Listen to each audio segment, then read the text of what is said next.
पांडवों ने परीक्षित को राजा बनाया, महाप्रस्थान किया, पांडवों की सदगति हुई। 3 अश्वमेध यज्ञ राजर्षि परीक्षित ने किए। देवाः यत्राक्षि गोचरा, देवताओं ने प्रत्यक्ष प्रकट होकर के यज्ञ में भाग ग्रहण किया। यह अंतिम यज्ञ था जिसमें देवता प्रकट हुए। परीक्षित के बाद फिर देवता यज्ञ में किसी के प्रकट नहीं हुए। अंतिम राजा थे परीक्षित। देवाः यत्राक्षि गोचरा, सबने आंखों से देवताओं को देखा। अब भी होते हैं कर्मकांड तो होते ही हैं, लेकिन आंख से देवता नहीं दिखाई पड़ते। क्यों नहीं दिखाई पड़ते? अब वैसी श्रद्धा निष्ठा हम लोगों के भीतर नहीं है। अब तो ऐसी है। बुंदेलखंड की एक बात बताएं आपको।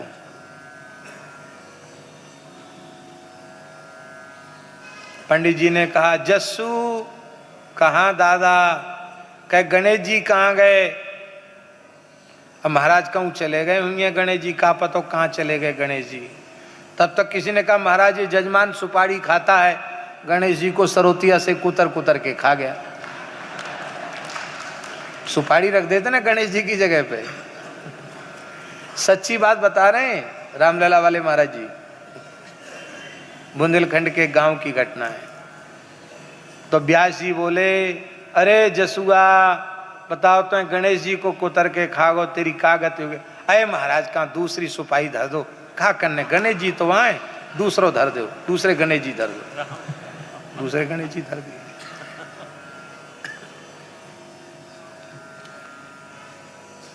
ये हम हंसाने के लिए नहीं कह रहे हैं, ऐसा मजाक मत बनाओ देवताओं का, बहुत उदारता पूर्वक करो, बड़े भाव से। अश्रद्धया हुतम दत्तम तपस्तप्तम कृतम चयत असदित्युच्यते पार्थ न च तत्प्रेत्य नो इह। ये गीता का श्लोक कंठस्थ कर लो।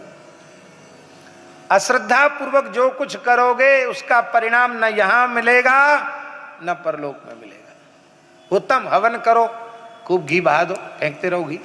श्रद्धा नहीं भीतर तो घी से कोई काम नहीं, सब बेकार चला जाए। अश्रद्धा पूर्वक दान भी नहीं करना चाहिए, तप नहीं करना चाहिए, कुछ भी काम अश्रद्धा, पूर्ण श्रद्धा से करो। पूर्ण श्रद्धा से करोगे तो पूर्ण फल प्राप्त होगा। हम नहीं कह रहे, जो भी व्यक्ति राम मंदिर का दर्शन कर रहा है वो सब कहते हैं कि अशोक जी ने बहुत पूरी निष्ठा और पूरे श्रद्धा से, ऐसा नहीं कि खाना पूर्ति की हो, ऐसा नहीं है। एक से एक बढ़िया से बढ़िया चीज, सब चीज बढ़िया, उत्तम से उत्तम। करो तो ऐसा करो, नहीं तो मत करो, राम राम करो। कुछ मत करो, राम राम करो। काहे को पैसा खर्च करते हो? पैसा खर्च भी करना है तो इसी भाव से, इसी निष्ठा से। बहुत अच्छी बात है। आहा, श्रद्धा पूर्वक। श्रद्धा बिना धर्म नहीं होई, श्रद्धा के बिना धर्म नहीं होता है। श्रद्धा मूल में अत्यंत आवश्यक तत्व है। बोलो भक्तवत्सल भगवान की जय। देवा यत्राक्षि गोचरा। अब एक प्रश्न है, आप लोग उसका उत्तर देंगे कि जिन परीक्षित को गर्भ में भगवत साक्षात्कार हुआ और जिन परीक्षित को गर्भ के बाहर भी भगवत साक्षात्कार हुआ, क्योंकि महाभारत के अनुसार परीक्षित ब्रह्मास्त्र के प्रभाव के कारण जन्म के पश्चात भी उनकी मृत्यु हो गई थी। मरे हुए बालक को देखकर माताएं रोने लग गईं। सुभद्रा, द्रौपदी, उत्तरा सब रोने लग गई। पूरे रनिवास में हाहाकार मच गया। कुरुवंश का दीपक बुझ गया। भगवान श्री कृष्ण को उत्तरा ने पुकारा, भगवान आ गए सूतिकागार में। उत्तरा ने रोते हुए कहा, प्रभु पेट में बचाया, बाहर कैसे मर गया? आप इसको जीवन दान दो। भगवान की गोद में रख दिया। उस समय भगवान ने करुणा भरी दृष्टि से परीक्षित की ओर देखा और महाभारत में लिखा है, भगवान ने कहा, अर्जुन में मेरी निष्कपट प्रीति हो तो ये बालक जीवित हो जाए। अर्जुन तो उपलक्षण था, मानो भगवान ने कहा मेरी भक्त में निष्कपट प्रीति हो तो बालक जीवित हो जाए।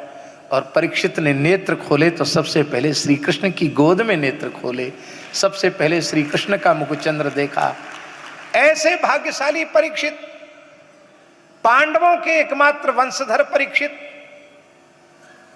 और वो किसी दूसरे पापी मनुष्य के मुकुट को सिर पे धर लें और कलयुग उनकी खोपड़ी को खराब कर दे और उनको शाप लग जाए, ये कहां तक उचित है? इसको तो सुन के लगता है कि कलयुग की महिमा ज्यादा है, कृष्ण की महिमा कम है। क्या हुआ भगवत साक्षात्कार से, बोलो? कलयुग ने प्रभाव कैसे जमाया? भैया ये सब हम लोगों को समझाने की बात है कि अधर्म की कमाई अपने सिर पे मत चढ़ाओ, नहीं तो बुद्धि बिगड़ेगी। केवल इतना समझाना है। सच्ची बात यह है कि कलयुग का कहीं कोई नाटक नहीं है। श्री कृष्ण ने ही उनकी बुद्धि में प्रविष्ट होकर के और वो काम करवाया, मृत सर्प लपेटा। और श्री कृष्ण ने ही उस विप्र बालक की जिह्वा पर बैठ करके कहा कि तक्ष का सप्तमे हनि धंक्षति, 7वें दिन तक्षक डसेगा। और श्री कृष्ण ही सुखदेव जी के रूप में आए और उनके कल्याण के लिए भागवत सुनाई। ये समझना चाहिए, क्योंकि इसमें मूल में भगवान की इच्छा है। इसीलिए यहाँ एक विशेष बात है, आप मूल में देखेंगे उनके पिता नाराज नहीं हुए बहुत ज्यादा। कहा तो सही कि तुमने अच्छा नहीं किया, बाद में वो उन्होंने सोचा ये सब लीला भगवान कर रहे हैं, मैं पुत्र को दोष दूं अच्छा नहीं है। और परीक्षित भी घबराए नहीं, परीक्षित बड़े प्रसन्न हैं कि मैंने जो किया वो फल मुझे मिला, मिलना ही चाहिए। बड़े व्यक्ति को दंड न मिले तो छोटे लोग अमर्यादित हो जाते हैं। दंड सबको मिलना चाहिए, बड़े से बड़े को दंड पहले मिलना चाहिए, छोटे तो फिर अपने आप सुधर जाएंगे। माई मेरे श्याम